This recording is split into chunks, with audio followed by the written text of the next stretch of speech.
Es war einmal ein Mann und eine Frau, die wollten ein Kind haben. Sie warteten schon lange darauf. Endlich dachte die Frau, dass ihr Wunsch bald wahr wird.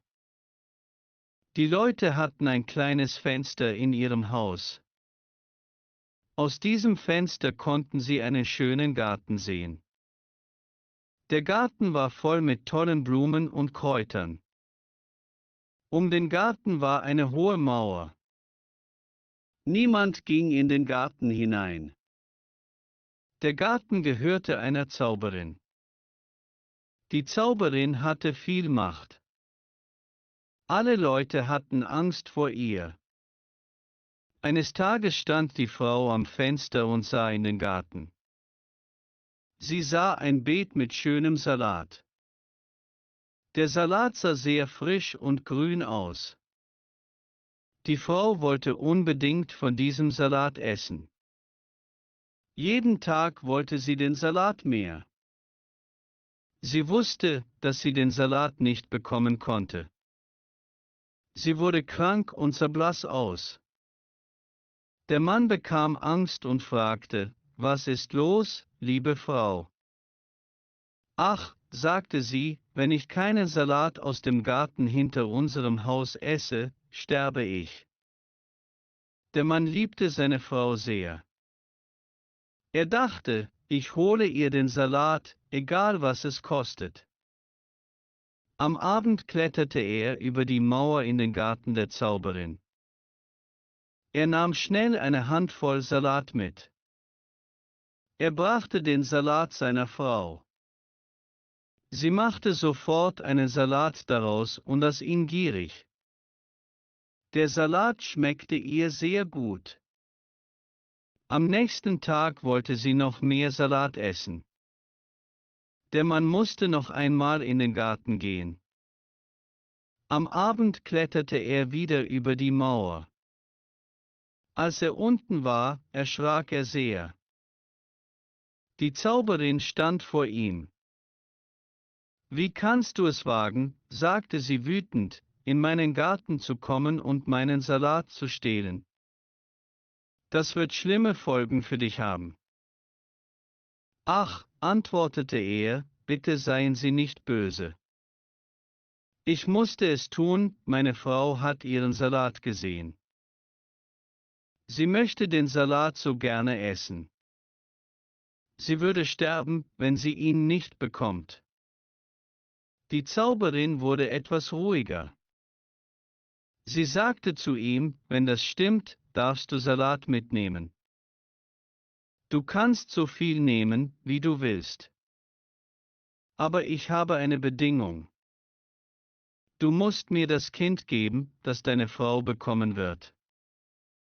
Ich werde gut für das Kind sorgen.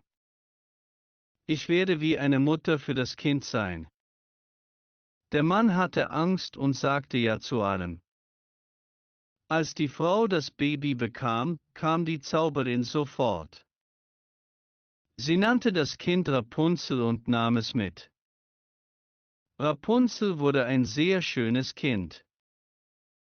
Als Rapunzel 12 Jahre alt war, brachte die Zauberin sie in einen Turm. Der Turm stand in einem Wald. Er hatte keine Tür und keine Treppe. Nur ganz oben war ein kleines Fenster. Wenn die Zauberin in den Turm wollte, stellte sie sich unten hin. Dann rief sie, Rapunzel, Rapunzel, lass dein Haar herunter. Rapunzel hatte sehr langes und schönes Haar. Ihr Haar sah aus wie Gold. Wenn sie die Stimme der Zauberin hörte, machte sie ihre Zöpfe los. Sie band ihre Haare oben am Fenster fest.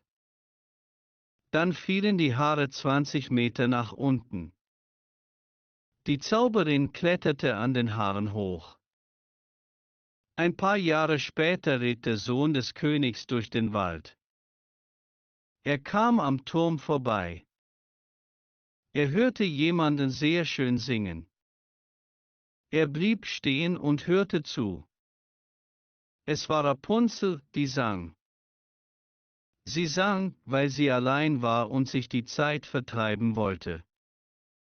Der Königssohn wollte zu ihr hochklettern. Er suchte nach einer Tür im Turm. Aber er fand keine Tür. Er ritt nach Hause. Der Gesang hatte ihn sehr berührt. Er ging jeden Tag in den Wald und hörte zu. Eines Tages stand er hinter einem Baum. Er sah, wie eine Zauberin kam. Er hörte, wie sie rief: Rapunzel, Rapunzel, lass dein Haar herunter. Rapunzel ließ ihre Haare herunter. Die Zauberin kletterte hoch. Der Prinz dachte, das ist die Leiter zum Hochklettern. Ich versuche es auch. Am nächsten Abend ging er zum Turm. Er rief: Rapunzel, Rapunzel, lass dein Haar herunter. Die Haare fielen herunter und der Prinz kletterte hoch. Rapunzel erschrak zuerst sehr. Sie hatte noch nie einen Mann gesehen. Der Prinz sprach freundlich mit ihr. Er erzählte ihr, dass ihr Gesang ihn berührt hatte. Er wollte sie unbedingt sehen.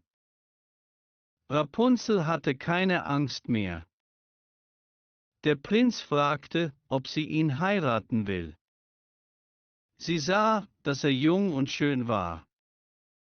Sie dachte, er wird mich mehr lieben als die alte Frau Gotte. Sie sagte ja und gab ihm ihre Hand. Sie sagte: Ich will gerne mit dir gehen.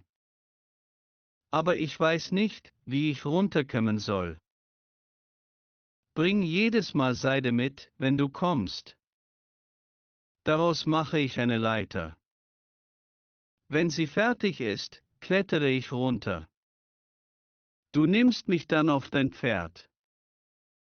Sie verabredeten, dass er jeden Abend kommen sollte. Am Tag kam die alte Zauberin. Die Zauberin merkte lange nichts.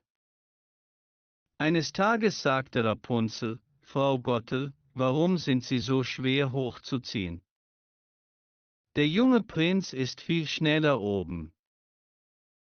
Du böses Kind, rief die Zauberin.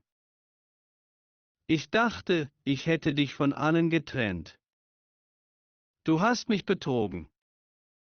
Wütend packte sie Rapunzels Haare. Sie wickelte die Haare um ihre Hand. Mit der anderen Hand nahm sie eine Schere. Schnell schnitt sie Rapunzels Haare ab. Die schönen Haare lagen auf dem Boden. Die Zauberin war sehr böse. Sie brachte Rapunzel in eine Wüste. Dort musste Rapunzel allein und traurig leben. Am selben Tag band die Zauberin die abgeschnittenen Haare am Fenster fest. Als der Prinz am Abend kam, rief er: Rapunzel, Rapunzel, lass dein Haar herunter. Die Zauberin ließ die Haare herunter. Der Prinz kletterte hoch. Oben fand er nicht Rapunzel, sondern die Zauberin. Sie sah ihn böse an. Aha, rief sie gemein, du willst deine Liebste holen. Aber der schöne Vogel ist nicht mehr im Nest. Er singt nicht mehr, die Katze hat ihn geholt. Sie wird dir auch die Augen auskratzen. Rapunzel ist für dich verloren. Du wirst sie nie wiedersehen. Der Prinz war sehr traurig. Er sprang verzweifelt vom Turm. Er überlebte, aber Dornen stachen ihm in die Augen. Er wurde blind. Er irrte im Wald umher. Er aß nur Wurzeln und Beeren. Er weinte über den Verlust seiner Liebsten. So lebte er einige Jahre. Dann kam er in die Wüste, wo Rapunzel lebte. Rapunzel hatte Zwillinge bekommen, einen Jungen und ein Mädchen. Der Prinz hörte eine bekannte Stimme. Er ging zu der Stimme. Rapunzel erkannte ihn und umarmte ihn. Sie weinte. 2 ihrer Tränen fielen in seine Augen. Da konnte er wieder sehen. Er brachte sie in sein Königreich. Die Menschen freuten sich, sie zu sehen.